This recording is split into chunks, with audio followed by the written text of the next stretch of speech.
Versus and Flow Season 5, engineered by Lexus. We are in the heart of Hollywood in the Luxury Away Studios. Look at this. We got new digs this year. Yeah. Doing our thing. Yeah, doing it up. I say this year because he was here last year. Season 4 alum, my man Chief is in the house. What's going on, man? I'm cooling, man. I'm good to see you. Very happy to be here, man. Yes, indeed. Great to see you, too. Let's talk about the name of the poem and what The piece is called Hashtag, and it's just wrapped around how social media tends to broadcast these events, or how you know, the whole Black Lives Matter movement. Mm-hmm. We appreciate it, we respect it, we go forth with it. But at the end of the day, it's kind of like until you've gotten hashtags, you're almost irrelevant. Right. You know what I'm saying? So we're just playing up on how we mean more than just a hashtag. Right. You know, and that's where we're going. We just, you know, it's powerful. It's a deep piece. There's a lot of comedic pieces out here. We get some good laughs, but this is some heavy content, and it's real, and that's why we write, you know, to talk about what's real. We have that creative expression to do so. So we did it, and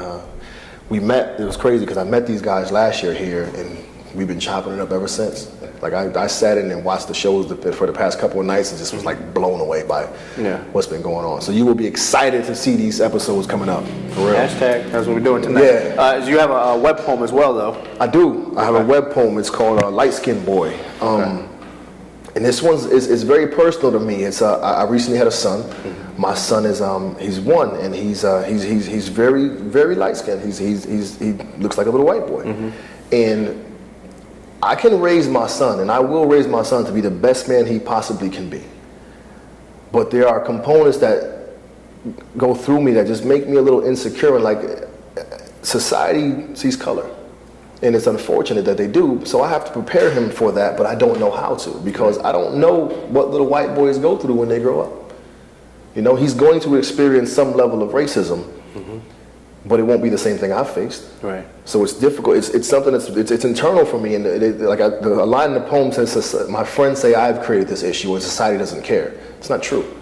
They do care, which is why it's been bugging. It's been weighing on me. It's just like, you know, I'm going to raise him to be a man. He's going to be polite. He's going to be respectful. He's going to be intelligent. He's going to do everything right to the best of my ability. Mm-hmm. But at the end of the day, there's certain components of life that I cannot prepare him for because I haven't been there. Right. So we'll have to go through those experiences together. So it's and there's another line that says, "I'm his father, not his coach."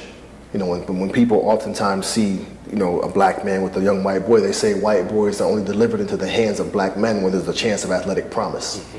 You know, and it's just like, I took my son to a basketball game, and the lady, when I told her it was my son, she kind of was like, "That's your son. Whose kid are you babysitting?" Like, first of all, I raise my children. I don't babysit my kids. This is my son. You know, and she wasn't trying to be disrespectful, but it's just she didn't get it. It's unfortunate that she saw it that way, and it was just it was something. It's been weighing on me and weighing on me and weighing on me, and I'm like, I have to write about this, and people don't oftentimes view that as an issue, as a even if it's a, you know, a white man who's dating a black woman or a colored woman, and the child comes out a little bit darker. Like, they don't. I would believe that they would have that same kind of struggle, because there are certain things that he can't prepare his son for because he hasn't been there. Right. He doesn't know. So I mean, it's just. I mean, I'm assuming, but I haven't been in the shoes of an adolescent white male, and we know how society works. So it's just an inner struggle with me that's just been going on. So it's I think it's important to get it out there and let people see it from a different perspective. That's all. Right. I mean, I'm gonna do my best to raise him, but again, he'll be comfortable in who he is. But at the end of the day, as unfortunate as it may be, at some point he's going to experience that, and we gotta work through it together. Now, that poem was personal. Mm-hmm. The first poem you were doing with the fellas, it's socially personal. It's more like it's something that needs to be said. Right, I would think so, yeah. How do you go through that process? How do you set it up to write those pieces? You know, because these are things that are not being said. How do you put pen to paper? Like, what goes through your mind? Like, what's your mindset when you're writing that? Like, is it something where it starts out personal and then this is what you need to hear? Like, is this, you know what I'm saying? The poem is wrapped around personal components of our lives, but in the same token, it's relative to what's going on in the states and the country now. Right, so right. It's personal to everyone. Mm-hmm. It's not just our personal business. Right. Like it's just personal to everyone because we've all bared witness to it. Well, I guess, how do you become that voice of everyone? You know, like, we see the news, like, but in your community, like, are those things that are going on there? Because in the news, we'll see the hashtags. Right. You see what I'm saying? But in the communities. Right, and then the news, we had a big debate about that yesterday. That's one thing when poets get together, man. It's so crazy how many different directions the conversation goes. Mm-hmm. But the news has a way of spinning things so that it's given to you based on the perception they want you to see it from, rather than your own. It almost skews your perception of how you thought it was. Mm-hmm. So it's just in our writing, we're very, very literal. Yeah. Very, very. There's not many hidden agendas. We're straight, directly to the point. And I think it's important to say it like that. And as a poet, you're allowed that creative expression to kind of teeter the line to borderline making people uncomfortable. But it's one of them things where it's like they kind of like, oh, but I gotta own it because that's what's going on. So we deliver it, and like I said, it's heavy. It's heavy on just real content, and we just hope that they get it. We hope we make you uncomfortable enough to understand. Okay. You on season 4? Yes. How did that experience being on the show? How did it help your brand? What was the feedback from your community? It's pretty awesome, man. I've garnered a little bit more attention, and people kind of like it's crazy because people kind of like recognize who you are. And I'm from a small town in Connecticut, Britian, Connecticut. It's very, for hard hitting New Britain. It's very, very small, man.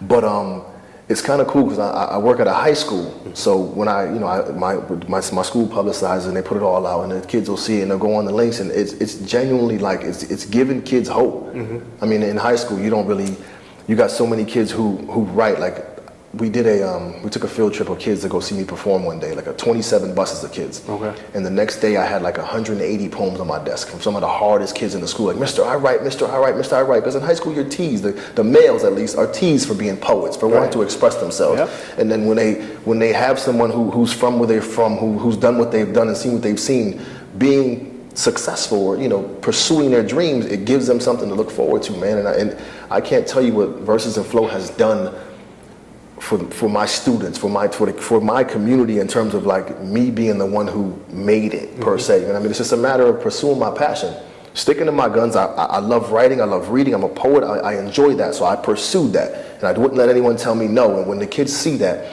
it's genuinely a motivating factor for them to continue and push towards what they like, and it's awesome, man. It really, really is. This experience this experience for me has not only changed my life, but there's a ton of people around me. Yeah. And then when I post the pictures of me standing next to Raekwon and something like that, what? Like my mom my mom's perception is like, you're gonna be with Laz Alonso, tell him to put you in the next movie. Like, yeah, mom, it's that easy. I can just, do it like that. But that's how it works, man. All right, so clearly you are a community man. Yeah, definitely. Hard-hitting New Britain, That's man. what happens. Yeah, absolutely. East Coast. So, hey, all right. This is the buffoonery that goes on backstage all the time. Ladies and gentlemen, the legendary Black Ice. Speaking of community. That's it. You know I'm bum rushing your shot, right? I'm all in your shot. Now, this is the legendary Black Ice. What's going on? Welcome back, season 4 alone. Now, here's what we're doing. We were talking about the piece, hashtag, a little earlier. And so he was just saying how you guys went back and forth, put it together, going to perform it for the first time. Well, initially it was, Chief and I was on the phone, busting it up, and he spit this piece to me, and I was like, yo, that's crazy. And I was like, what you think about me, you and Prentice, doing a collabo piece? So we got on the phone together, we said we was going to make it happen, and we kind of put bits and pieces in, but the bulk and the meat and potatoes of it is all from this brother. And and it's grown, and it's grown into this monster of I hope so. Piece, man. And I hope so. We're just honored to share the stage with you. You had your 15 minutes. I'm trying to get 11. Well, I was just trying to come in and crash. That's what happens. I'm bum rushing your set. Going to put my salmon blazer on. I'm all up here. I'm all in your set. That's what happens here at Versus and Flow. That's exactly what happened. We were cutting up last year too, man. We had a great time behind the scenes, man. We had so much fun. Yeah. This year too? Yeah, this year too. Let everybody know your social media before we get out of here. Everything is at Chief the Poet. ChiefThePoet.com. Facebook, Instagram, Twitter. The other stuff is it's too much to have all that stuff, man. So Facebook, Instagram, Twitter, and you can link them all, and it makes it easy for me. Bam, put on Instagram, goes to Facebook and Twitter, we're all set. For more information about Chief and to see his web poem that he's going to be performing for this season, please go to luxuryawaits.com and flow.com. We are out here in Hollywood. Chief is here. Hashtag doing it on the show. Hashtag making my mama proud. Season 5. Let's go.